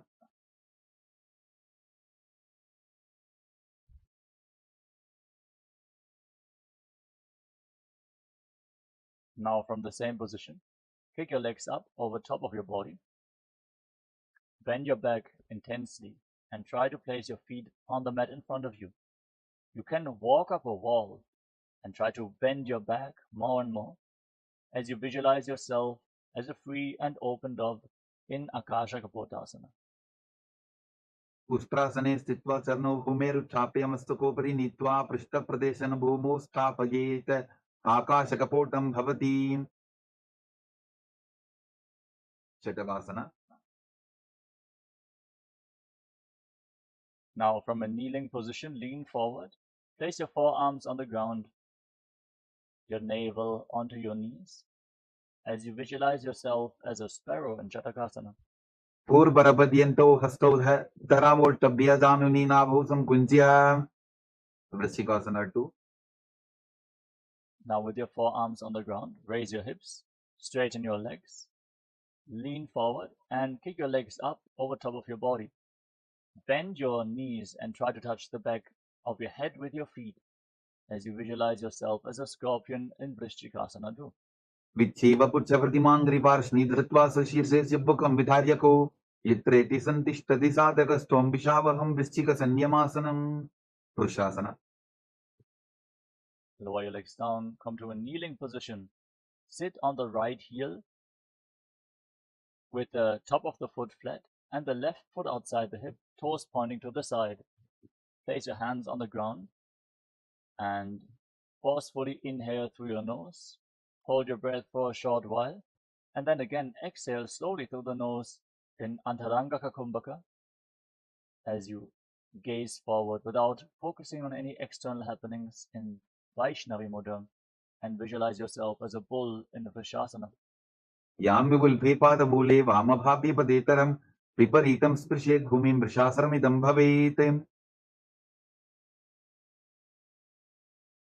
लोलासना. Now keep your hands on the ground and cross the toes of the left foot over the right. Push your hands into the mat and lift your entire body off the ground as you visualize Swamiji in Lolasana. लोलासनं तदा पुर्यात् वायुलोलापघातनात् स्थिरवायुप्रसादेन स्थिरचेता भवेत् ऋतं. वृषासना. Now sit down on the left heel and keep the right foot outside the hip with the toes pointing to the side. Gaze forward and visualize yourself as a bull in Vrishasana on the other side. यां विपुल्भे पादमूले वामभागे पदेतरं विपरीतं स्पृशेत् भूमिं वृषासनमिदं भवेत्. बालवनासना. Now place the right foot flat, tuck the toes of the left foot and sit on the left heel. Place your hands on the respective knees and visualize Balagunahai, one of the 84 siddhas in your inner space, in Balagunasana. आसन को उधर बिकार जागी ग्रहासना. Now stand up, slightly separate your feet, squat down, bring your arms through the legs and hold onto your ankles from the outside. Squat down all the way and visualize yourself as the entire planet in Grahasana. पाददये भूमौ संस्थाप्य जानुमध्ये कुर्वरौ स्थाप्य हस्ताभ्याङ्गुल्पप्रदेशो धृत्वा तिष्ठेत् ग्रहासनं भवति. बालवनासना. Now tuck the toes of the right foot and sit on the right heel with the soles of the left foot flat on the ground. Place your hands on the respective knees, gaze forward in Vaishnavi Mudra. Focus on the happenings of your inner space as you visualize Balagunahai in Balagunasana. आसन को उधर बिकार जागी उत्कटासना. Now step both feet in towards your body. Keep the toes tucked. Sit on raised heels with your knees together. Hold on to weights if you want to intensify this asana as you visualize Swamiji in Utkatasana. इजास् पिचौस्तीयत पूर्वजानु यत्रासने पादतलद्वयो परीं वज्रसंगारासना 2. Now join the soles of your feet together. Separate your knees wide apart, knees off the ground. Hold on to opposite elbows behind your back and visualize Swamiji in your inner space. प्रथम पना पानी होए जैसे Dogu AD बुदानी वैसे घोड़ा उभा राके टीया आडे माये पसारे Dhiran. अनिलासना. Now place your palms on the ground. Step your feet onto the back of your hands. Squat down all the way and keep your arms straight, elbows close to your navel. Gaze towards the tip of the nose and visualize that you are able to consume and live off of air alone in Anilasana. दो हाथ भूमि पर ठाने कहनी जाड़ी नाभिलत आने फना दो ऐसे विधि करे पिष्टि हटे ज्ञान की परिधरे. पादुकासना. Now place the back of your hands on the mat. Step your feet onto your palms. Wrap your hands around the feet like shoes and walk around on the mat while visualizing yourself wearing padukas, walking all across Kailasa in Padukasana. हस्ततरयोः पादतले कृत्वा तिष्ठेत् गच्छेत् पादुकासनं भवति. कुक्कुटोड्डानासना. Now place your palms on the ground. Kick your legs up and let them fall back down again and again as you visualize yourself as a rooster. हस्ततले भूमौ कृत्वा पादतले च ऊर्ध्वमुड्डानं कृत्वा भूमौ पतेत्. विपरीतनृत्यासना. From a handstand, dance around on two hands. Breathe calmly through your nose in Sahaja Kumbhaka and feel yourself become free of all inhibitions. हस्ततलाभ्यां भूमिं वष्टभ्य ऊर्ध्वपादाग्रे कुर्वन् हस्ततलाभ्यां नर्तनं कर्तव्यं विपरीतनृत्यं भवति. कुञ्जरासना. Relax. Stand tall with your feet separate, then lean forward and down. Place one palm on the mat and the other hand on the respective ear. अथ वक्षे महादेव कुञ्जरासनम् उत्तमं करे नैकेन पादाभ्यां भूमौ तिष्ठे चिरकरः. कुञ्जरासना. Now place the other hand on the ground, opposite hand on the respective ear, and visualize Swamiji in your inner space. अथ वक्षे महादेव कुञ्जरासनम् उत्तमं करे नैकेन पादाभ्यां भूमौ तिष्ठे चिरकरः. कदम्बासना. Now join your feet together and squat down with your heels close to your body. Hold onto your ankles with your hands. Lift your buttocks and your toes off the mat and balance on your heels as you visualize yourself as a Kadamba tree, a pious tree that promotes a long life in Kadambasana. पार्श्विभ्यां भूमिं वष्टभ्य हस्तद्वयेन पुल्भौ धृत्वा तिष्ठेत् कदम्ब भवति. पवनमुक्तासना. Now place your feet flat on the mat and sit on the ground. Pull your knees against your chest with your hands. Breathe against your thighs. Open up your back. Expand your chest. Breathe deeply. Massage your internal organs with your breath as you visualize any excess vata being balanced within your body or released from your system in Pavana Muktasana. द्वयोस्तु पादयोः पाणिं लात्वा सुस्वनितम्बके जानन् वक्षसि सादरभ्रतीकरवन्दनैः. सकोरासना. Now lift one leg up behind your neck. and extend the opposite leg forward. Keep your hands at the side of your body and push your hands into the ground. Gaze up towards your third eye as you lift your entire body off the mat and visualize yourself as a powerful source of energy. पूर्वतानं ततस्पादपीठं भद्रासनं तथा चकोरक्रौन्तशलभभुजङ्गमपि वृश्चिकं Dhanurasana 2. Now hold on to the respective big toes in Prana Mudra. Keep the right leg extended and lift the left foot up towards your ear. Pull the foot back as if you're pulling a bowstring as you visualize your body as a bow in Dhanurasana 2. पादाङ्गुष्ठौ तु पाणिभ्यां गृहीत्वा श्रवणावधि अष्टावक्रासना. Now lift the left leg over top of the respective shoulder. Place the right foot on top of the left foot. Extend both legs out to the side. Lean forward and lift your body off the ground, balancing on your arms as you visualize yourself as a flying crane in Ashtavakrasana. वासिष्ठमदकौन्दिन्यम् ऊर्ध्वकुकुटमेव च अष्टावक्रमसोत्थानं मयूरं सेतुबन्धनं प्राणासना. Now place the left foot flat on the mat with a knee raised.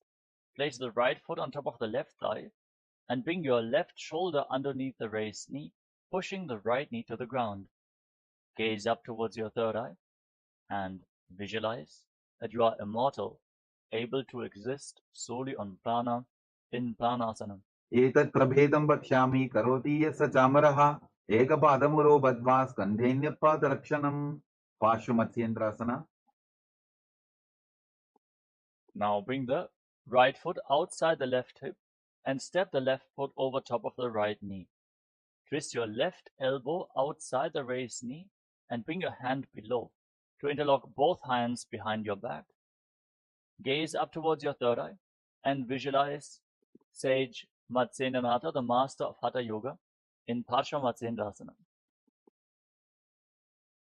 पार्श्वाभ्यां दृप्यते यास्तु पार्श्वमत्स्येन्द्रमुत्तमं चकोरासना. Now lift the other leg up behind your neck. Extend the opposite leg forward. Place your hands on the ground. Lift your entire body off the ground and gaze towards your third eye as you visualize yourself as a powerful source of energy. पूर्वतानं ततस्पादपीठं भद्रासनं तथा चकोरक्रौन्तशलभभुजङ्गमपि वृश्चिकं Dhanurasana 2. Now hold on to your big toes in Prana Mudra and pull the right foot towards your ear, the left leg extended. Visualize yourself as a bow in Dhanurasana 2.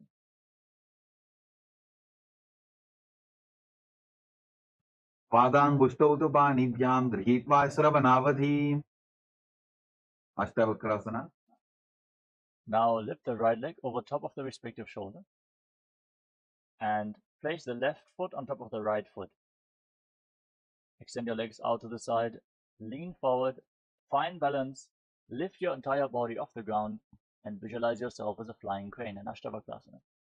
वासिष्ठमदकौन्दिन्यम् ऊर्ध्वकुकुटमेव च अष्टावक्रमसोत्थानं मयूरं सेतुबन्धनं प्राणासना. Now place the right foot flat on the mat, the left foot on top of the right thigh. Bring your right shoulder underneath the raised knee and push your left knee to the ground. Lift your head and gaze towards your third eye as you visualize you are immortal, able to exist solely on prana in pranasana. एतत् प्रभेदं वक्ष्यामि करोति यः स चामरः एकपादमुरो बद्ध्वा स्कन्धेऽन्यपादरक्षणं पार्श्वमत्स्येन्द्रासना. Now bring the left foot outside the right hip.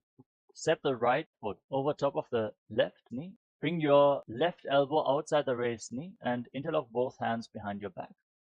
Gaze up towards your third eye and visualize Sage Matsyendranath, the master of Hatha Yoga, in Parshvamatsendrasana. पार्श्वाभ्यां दृप्यते यास्तु पार्श्वमत्स्येन्द्रमुत्तमं अर्धपश्चिमोत्तानासना. Now extend the right leg straight and bring the left heel against your perineum with the knee on the ground. Lean forward and down and hold on to the right foot with both hands. Breathe in Jivachala Kumbhaka, move the retained prana freely throughout your body by the force of your will and visualize Swamiji in your inner space. एकं पादं प्रसाद्य एकं पादस्य पार्श्वनासीविनी सम्पीड्य हस्तद्वयेन प्रसारितपादाङ्गुष्ठं धृत्वा जानुभरि मस्तकं न्यसेत् अर्धपश्चिमतानं भवति क्रमचासना.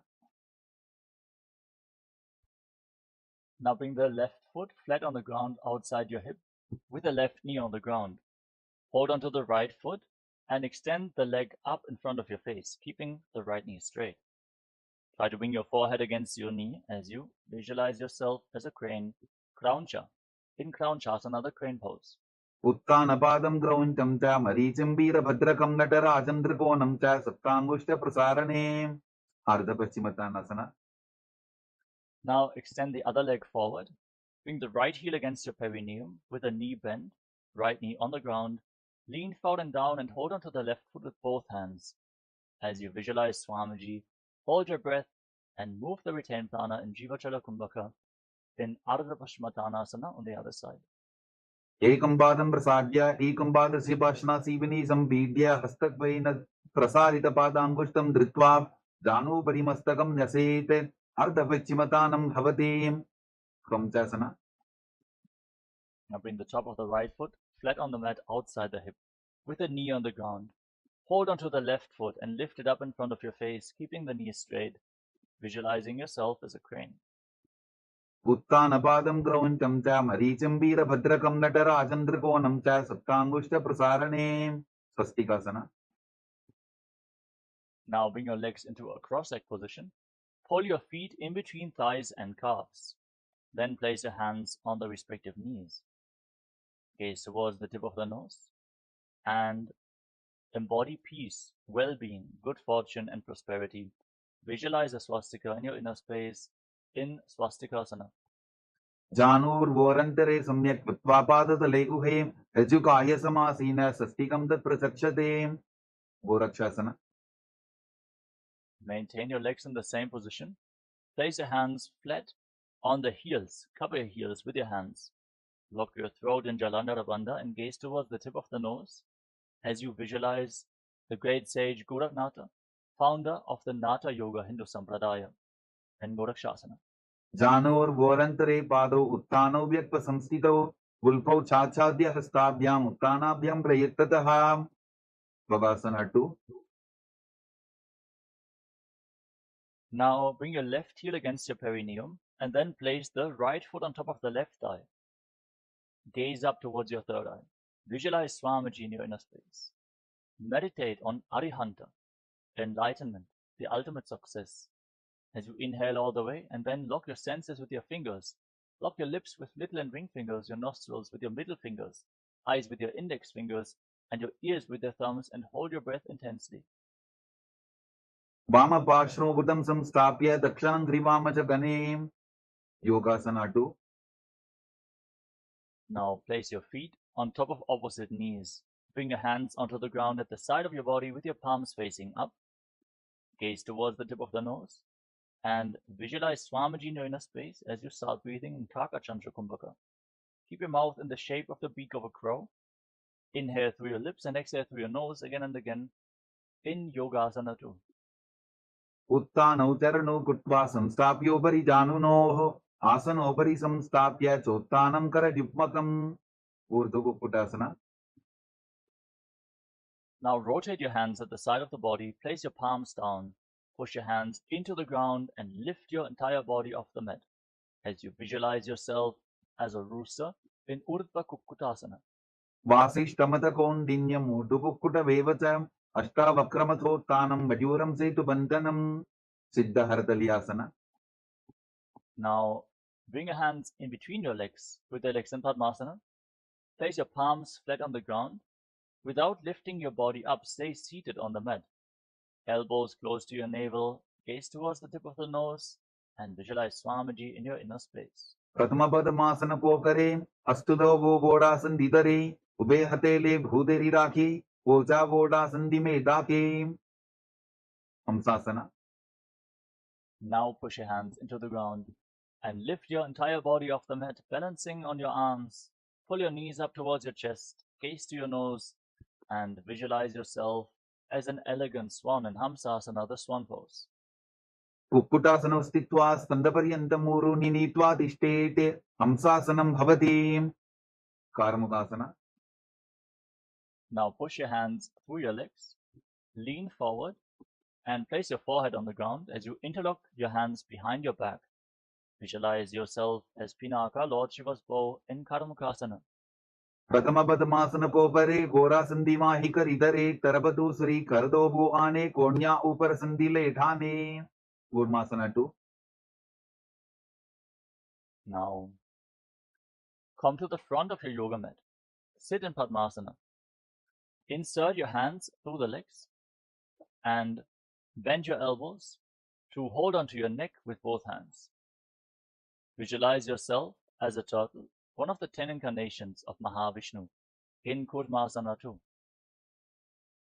बाईं जंग पर दक्षिण पामा दाईं जंग परिवा बाईं याबा ग्रंथि भेदासना Now free your arms and wrap them around your legs from the outside. Sit in Padmasana.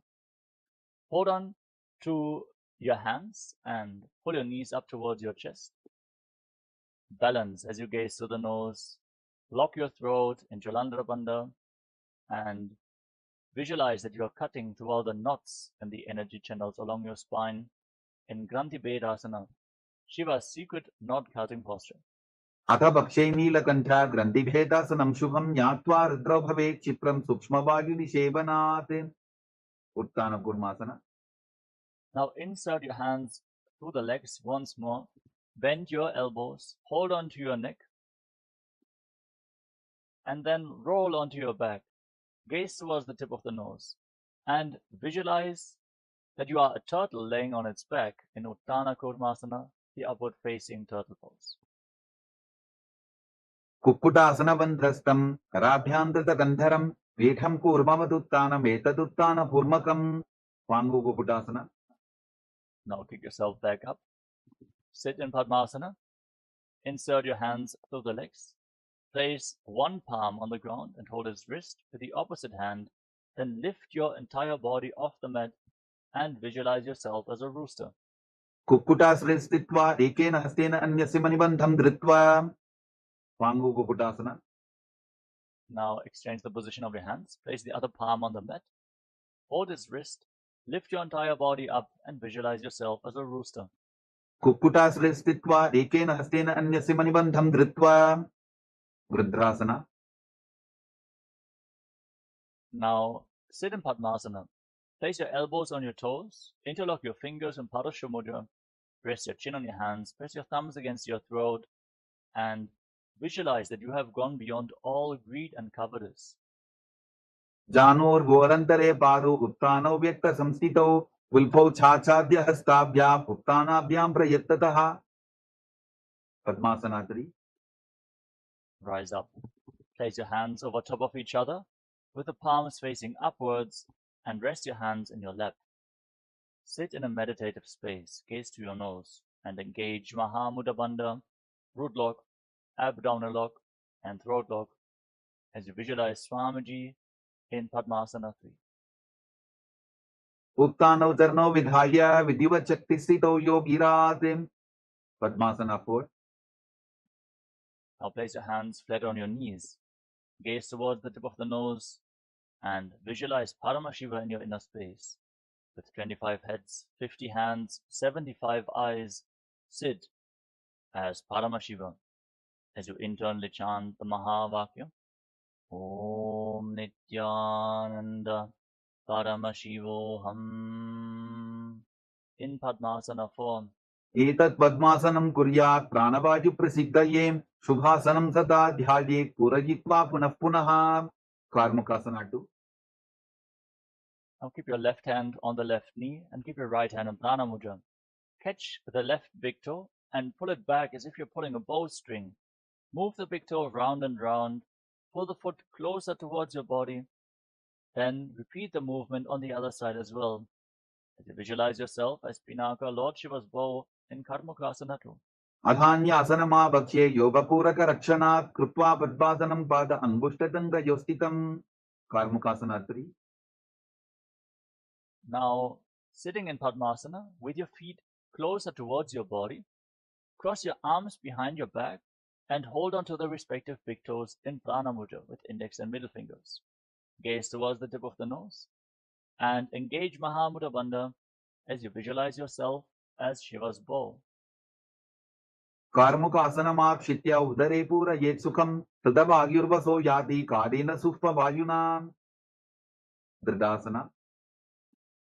Now lift your head and gaze upwards. Visualize that you are endowed with Paramashiva's third eye in Dridasana. पूर्वभ्यामुपरि स्थाप्य पादयुग्मं प्रयत्ततः दक्षिणं सव्यदेशे च सव्यं दक्षिणदेशके. Magrasana. Holding on to the big toes, roll onto your back. Lay on crossed arms behind your back with your legs in Padmasana. Gaze towards the tip of the nose.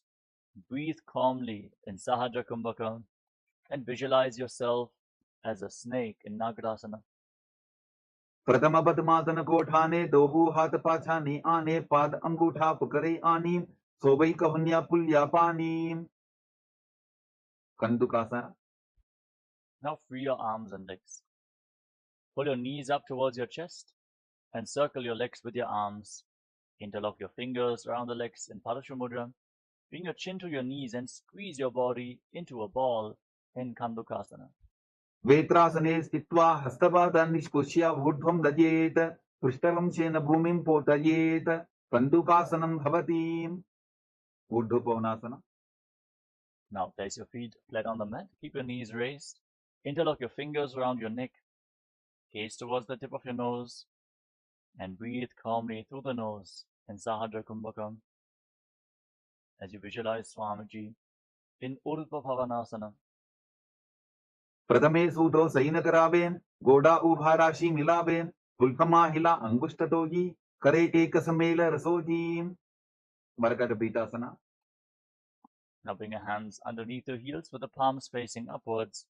Push your hips off the ground. Inhale. Lock your throat. Hold your breath intensely in Mocha Kumbhaka for a long time as you visualize yourself as a powerful alpha ape in Marakata Pītāsana.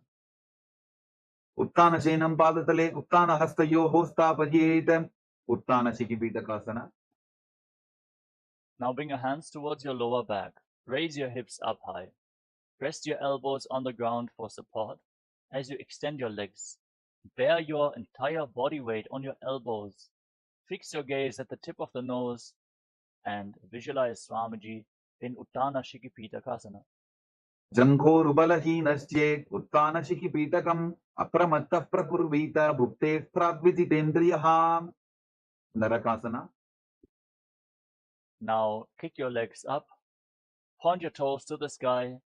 Place your palms on the mat for support. And visualize yourself blissfully traversing through Narakaloka, hell, unscathed in Narakasana. ग्रीवापण्डेन भूमिं विष्टम्भा पादाप्रद्वयमूर्धमुत्रयेत्. करपासनं भवति. त्रियन्नौकासना. Now bring your hands towards your lower back. Straighten your entire body. Angle your legs over top of the center of gravity. Engage your core intensely to hold the balance as you visualize yourself as a boat crossing the ocean of samsara in Tiryannaukasana. नौकावत् स्थित्वा ऊर्ध्वं पादावृद्वयं नयेत्. तिर्यन्नौकासनं भवति. दशासना. Now bring your hands back to the ground. Make your body straight, stable, and sturdy like a flagpole as you visualize yourself as the Kailasa flag, respected across all nations in Vajrasana, the flag pose. तिर्यन्नौकावते विवापृष्ठपूर्वरीः भूमिं वष्टभ्यां मस्तकलाक्षेन पादाग्रद्वयमूर्ध्वनयेत्. ध्वजासनं भवति. वृत्तासना. Now lay down flat on your back. Keep your hands at the side of your body with the palms facing up. Forcefully pull the awakened Kundalini Shakti up along your spine, from the root of your spine, the Muladhara, to the Swadhisthana Chakra, Manipuraka Chakra, Anahata Chakra, to the Vishuddhi Chakra, Anya Chakra, the center of your eyebrows, all the way to the Sahasrara Chakra, the crown of your head. Feel the energy pulsing upwards as you lay completely still, without any internal or external movements. Visualize your body is dead and Swamiji is liberating you as you internally chant the Mahavakya. Om Nithyananda Paramashivoham in Vritasana.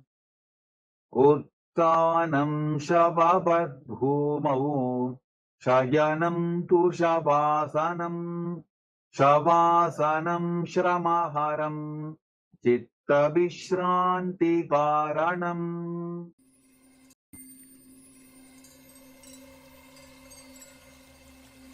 I welcome you all with my love and respect. Let you all open all your three eyes. Om Nithyananda Paramashivoham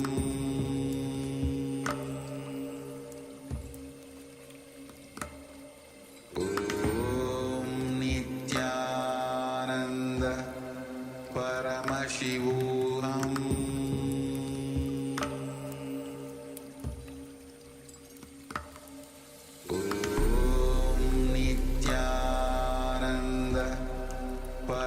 Paramashivoham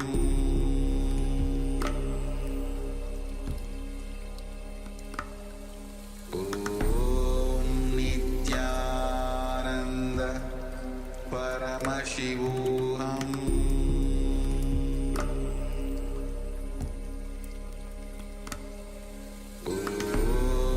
Nithyananda Paramashivoham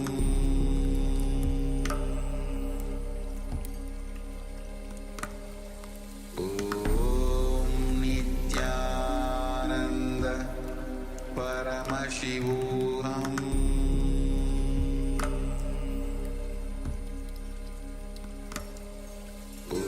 Om Nithyananda Paramashivoham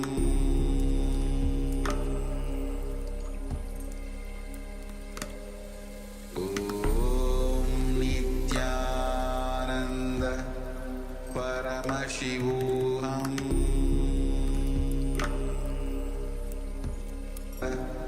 Paramashivoham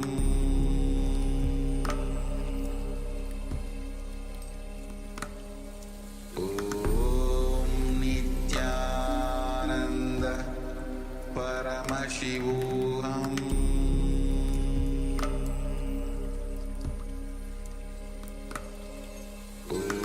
Om Nithyananda Paramashivoham Paramashivoham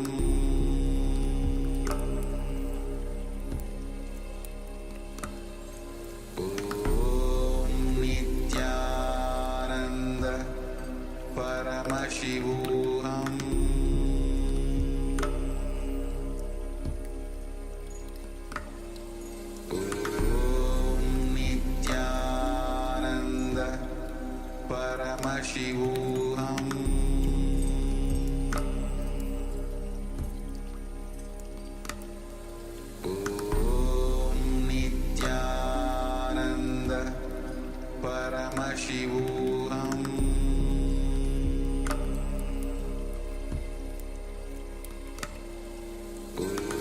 Om Nithyananda Paramashivoham Paramashivoham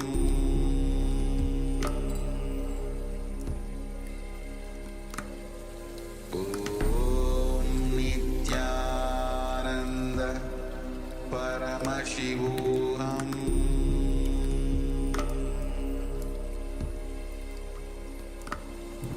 Om Nithyananda Paramashivoham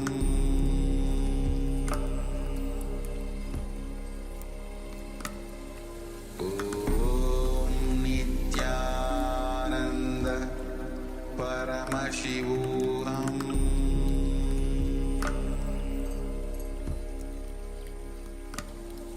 Om Nithyananda Paramashivoham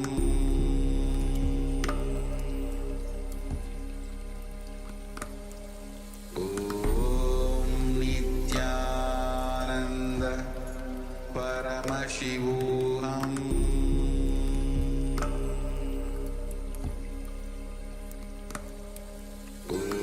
Om Nithyananda Paramashivoham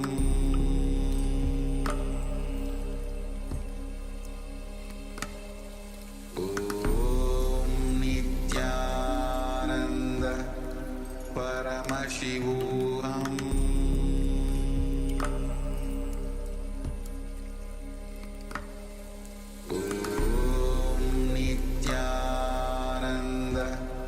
Paramashivoham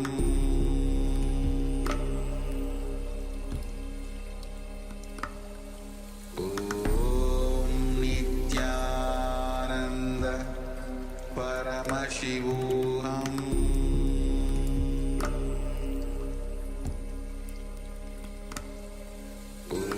Om Nithyananda Paramashivoham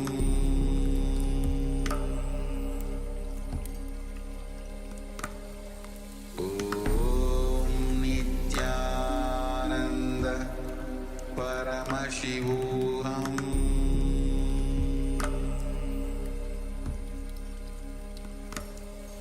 Om Nithyananda Paramashivoham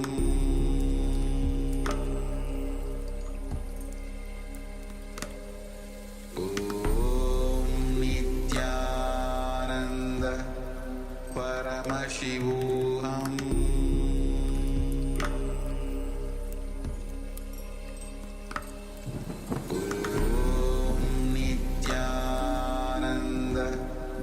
Paramashivoham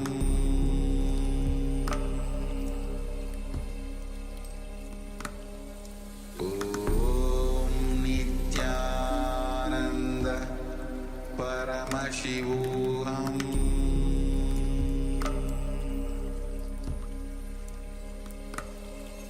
Om Nithyananda Paramashivoham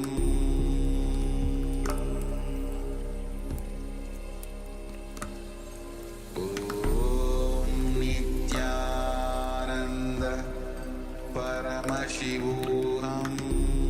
Nithyananda Paramashivoham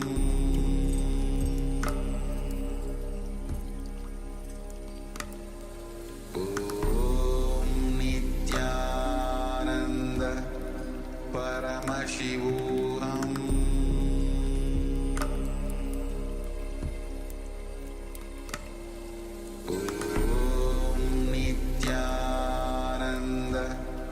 Paramashivoham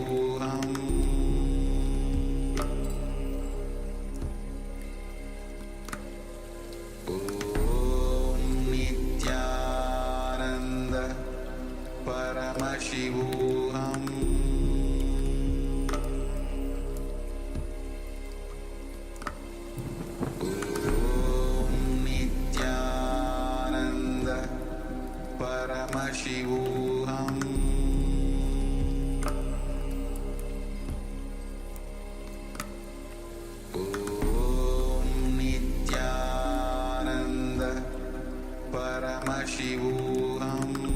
Om Nithyananda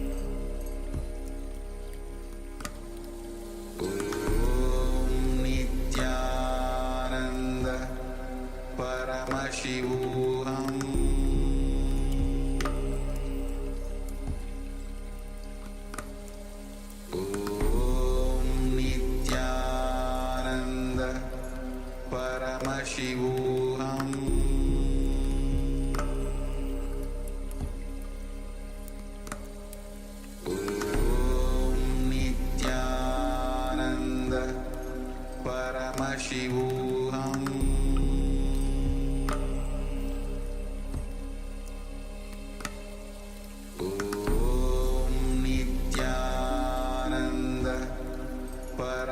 Paramashivoham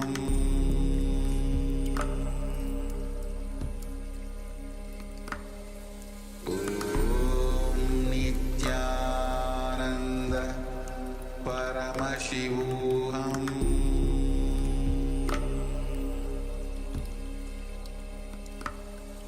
Om Nithyananda Paramashivoham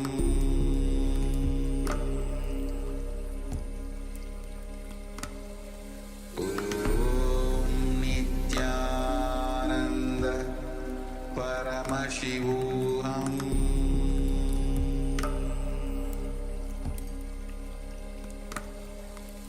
Om Nithyananda Paramashivoham Om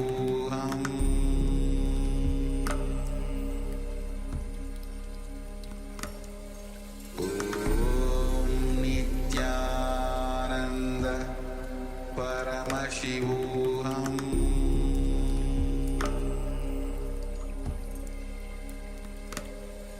Om Nithyananda Paramashivoham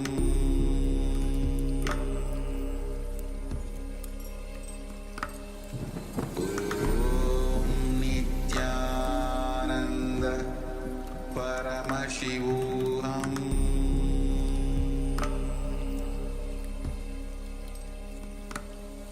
Om Nithyananda Paramashivoham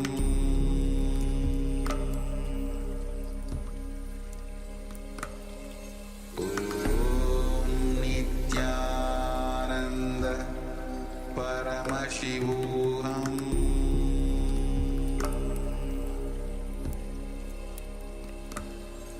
Om Nithyanashivoham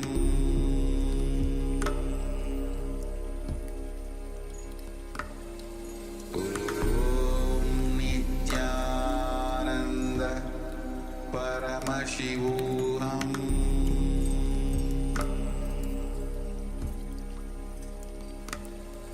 Om Nithyananda Paramashivoham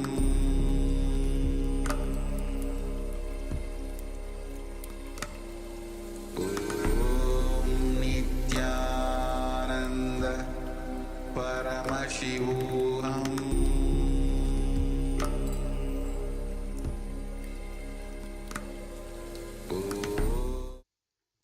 Now, slowly return to your physical body. Start to wiggle your fingers and toes. Rotate your wrists and your ankles. Move your arms and legs. Pull your knees up towards your chest and circle your legs with your arms and rock your body from side to side. Slowly return to a comfortable seated position.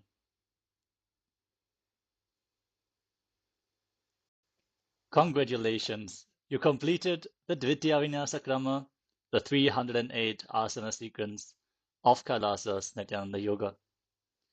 Thank you all so much for tuning in today, and we hope to see you all again tomorrow for another round of Dvitiya Vinyasa Krama. For now, let us all stay tuned as we are going to have the power manifestation. The first power manifestation of the day, as always, is blindfold reading. So have your blindfolds ready and stay tuned. The next set of acharyas is already waiting to take over this session. So with this, let us all sit straight with our head, neck, and spine in a straight line. Bring your hands in Namaskara Mudra in front of your heart center. Close your eyes, take a deep breath. Visualize Swamiji in your inner space as you conclude the session with the Purna mantra. Om Purnamadav Purnamidam Purnat Purnamudachyate Purnasya Purnamadaya Purnamevavashishyate Om Shanti Shanti Shanti Hari Om Datsat Sarvam Bhagavat Shri Nithyananda Paramashiva Padukar Panamastu Om Nithyanandam